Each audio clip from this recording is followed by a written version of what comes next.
To all the proud parents, guardians, there at the back, completers and graduates, to all of us, Madayaw Radlaw.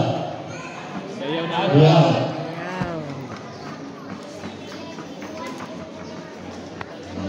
Please allow me to share to you the message of our dear Schools Division Superintendent, Dr. Daliso Olga Kasokol, Sensofy.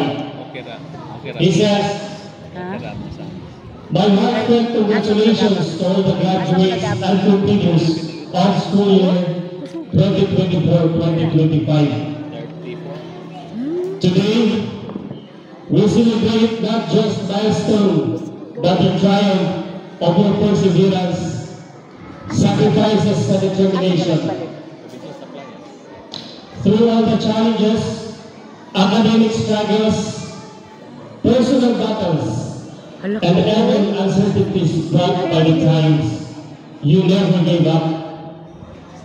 Instead, you proved that with a heart full of dreams and courage, no obstacle is too great to overcome.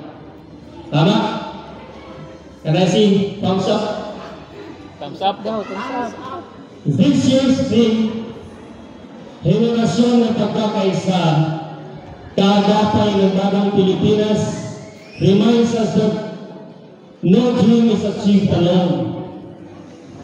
Our strength as a nation lies in our unity, our ability to uplift one another, to nurture minds and hearts, and to build a future where no longer is left behind.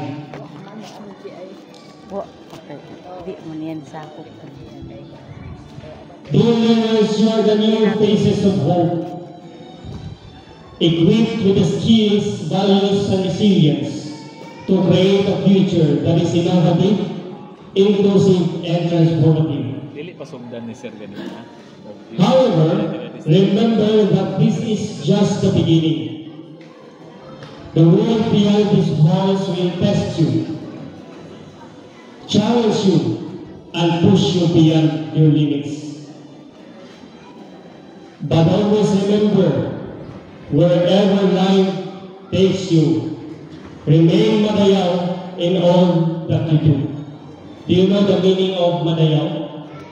In Kamay or Surigao, that means good, maayo, upbeat. Madayaw in character, uphold honesty, kindness, and respect. Be Madayaw in purpose, pursue dreams with passion and excellence. Be Madayaw in service, give back, uplift others, and be a beacon of hope.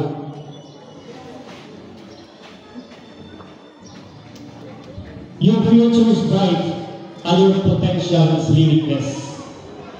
Walk forward with courage, with faith in yourself, and in the sense of purpose. To our dear teachers, kaway-kaway mga teachers, and I'm glad, I was very happy seeing my former student, Ms. Diviras, as she sang a while ago.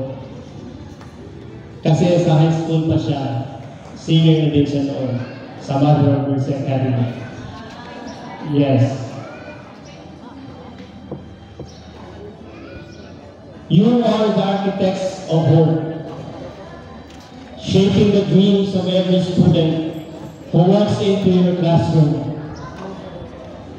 Your patience, passion, and commitment to molding the next generation do not go unnoticed. To the parents and guardians, diyan sa likod, kaway-kaway mga nanay at tatay, bisan ang naihaw ang manok ka ng adlaw. Your unwavering support, sacrifices, and guidance have been instrumental in this achievement.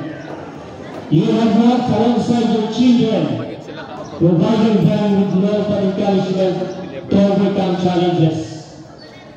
This moment is as much yours as it is theirs. To our STEM stakeholders and partners, partners, Kok gitu nang sugod pa ba? your generosity and commitment to education have helped shape Sir Alex, dili na siya. a learning environment where our children can Pwede thrive. siya maanang turon. Your support strengthens our schools, empowers our teachers, and opens new doors of opportunity for all learners. Ah. Once again, congratulations. Be proud of your achievement and continue to be pillars of change. Magayang lahat daw, kanatawag.